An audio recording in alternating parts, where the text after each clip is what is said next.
ભૂખ લાગી છે બહુ ને કઈક જુગાડ બેહાડવો પડશે. આ મારો બેટો રૂપિયા કાઢે એમ છે નહીં. ચેન્નઈ હારી ગયું ને?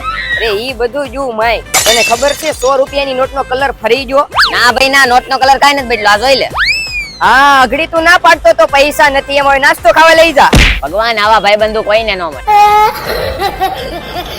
પછી તો મારા ભાઈબંધના રૂપિયે નાસ્તો ખાવા પોગી ગયા. ગોરી ગણેશા આલુ પૂરી અને સ્ટીમ ઢોકળામાં આપણે રોયલ પ્લાઝા સીમાડા નાકા. અહીંયા તો એસી રૂપડીમાં મોટી આલુ પૂરી, ખાવસા અથવા ઢોકળા બેમાંથી એક સાથે કોલ્ડ ડ્રિંક્સ. બીજા કોમ્બોની વાત કરું તો 80 રૂપિયામાં રસાવાળા ખમણ, ખાવસા સાથે કોલ્ડ ડ્રિંક્સ. ત્રીજા કોમ્બોની વાત કરું તો 80 રૂપિયામાં માયોનીઝ આલુ પૂરી, ઢોકળા અથવા ખાવસા બેમાંથી એક સાથે કોલ્ડ ડ્રિંક્સ. ચોથા કોમ્બોની વાત કરું તો 80 રૂપિયામાં શેઝવાન આલુ પૂરી પ્લસ ખાવસા અથવા ઢોકળા બેમાંથી એક સાથે કોલ્ડ ડ્રિંક્સ. અને 170માં 5 પ્લેટ આલુ પૂરી સાથે ઢોકળાની પ્લેટ. વાહ બોલો ભાઈ વાહ, એક નંબર. હા શું આઈટમ છે મિત્રો. અહીંયા હું અઠવાડિયામાં 3 વખત નાસ્તો કરવા આવું છું. મારું કહેવું એવું છે તમે પણ નાસ્તો કરવા અહીંયા ફરજિયાત આવો.